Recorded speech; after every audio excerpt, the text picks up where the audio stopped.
Bon, vous l'avez vu dans le titre, Bernardo Silva et le PSG, c'est terminé. Mais pour moi, est-ce que ça a déjà commencé? Enfin, pour vous.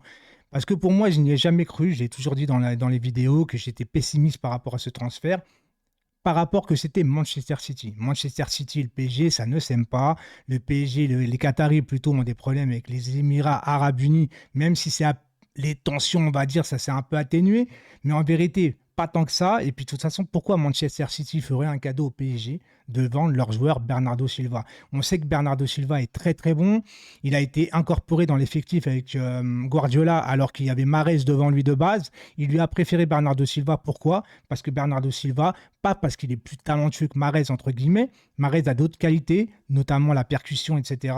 Il est plus individualiste, mais Bernardo Silva rentre parfaitement dans le collectif de Manchester City et de Guardiola. Manchester City ont lâché Riyad Mahrez qui a accentué le nom de Manchester City. Maintenant, je ne dis pas que Bernardo Silva ne va pas partir, hein. Apparemment, le Barça est encore dessus et peut-être qu'ils vont peut-être l'avoir. Je n'en sais rien du tout. Mais tout compte fait, ça explique pourquoi le PSG, depuis 24-48 heures, ont jeté leur dévolu absolument. Ils ont voulu casser la clause directement d'Ousmane Dembélé. Parce que voilà, Bernardo Silva, c'est mort, les gars. C'est mort. L'info est tombée. C'est Nantes chez Nantes. Manchester City, on dit non. D'une part, ils ne veulent pas donner la chance à un concurrent direct pour la Ligue des Champions pour l'année prochaine, qui est compréhensible, et surtout parce que c'est le PSG. Voilà, tout simplement, enfin, géopolitiquement plutôt, ça ne va pas. Ça ne va pas, et moi, j'y ai jamais cru. Je disais que c'était trop beau pour être vrai. Bernardo Silva, voilà, c'est un excellent joueur qui a, il me semble, 30 ans, un truc comme ça, ou 28. Attends, je vais regarder. Je regarde en même temps que vous, comme ça, en même temps, voilà. Mais Bernardo Silva, il a 28 ans. Ouais, il est encore jeune, tu vois, il est encore jeune, il y a encore de l'avenir devant lui. Maintenant, est-ce que pour Manchester City, c'est un bon moment, enfin un bon choix de laisser Bernardo Silva à Manchester City alors que le joueur veut partir? Je pense pas. Mais en même temps, j'ai envie de te dire, ça, c'est leur problème.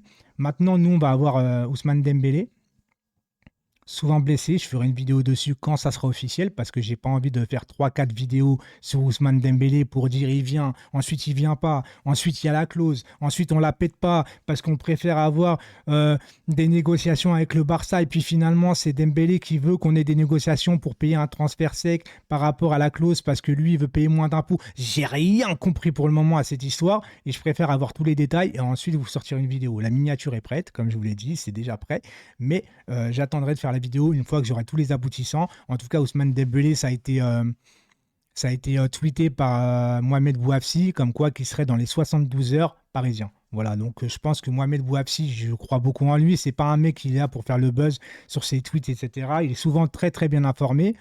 Donc voilà, tout simplement, on va avoir Ousmane Dembélé à la place de Bernardo Silva. On n'aurait pas eu les deux. Je pense que ça s'est accéléré au dernier moment.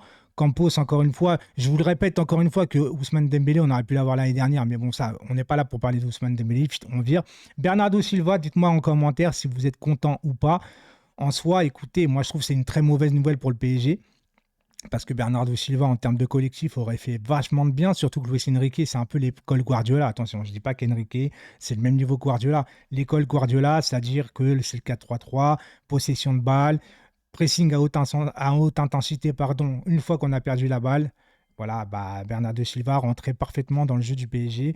Malheureusement, on ne l'a pas eu. À chaque fois que c'est Campos qui s'occupe d'un dossier, je ne comprends pas ce qui se passe avec ce mec, à part nous ramener des équipiers à 40 millions, il ne sert à rien.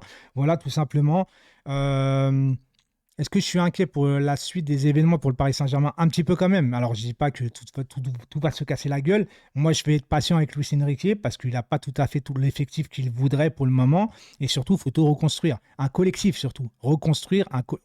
Plutôt construire un collectif parce que ça fait longtemps qu'on n'en a plus, tu vois. Donc Bernardo Silva serait rentré dans le collectif. Malheureusement, Ousmane Dembélé est un joueur avec un autre registre qui ferait du bien quand même au PSG sans ses blessures, on verra. Et dans d'autres milieux de terrain, je vois vraiment pas qui on peut acheter qui ressemblerait à Bernardo Silva. Donc c'est une déception pour ma part. On se retrouve aussi en live sur YouTube demain à 20h pour reparler du match contre l'Inter. Là, le lendemain, vous le savez très bien maintenant, c'est l'After Paname. On va parler ensemble, on va noter les joueurs, on va désigner l'homme du match, etc., etc. On parlera tactique, je vous laisserai intervenir, etc. Ça sera en mode bonne ambiance, chill, et je vous laisse à très vite. Et allez, Paris. Ciao, ciao.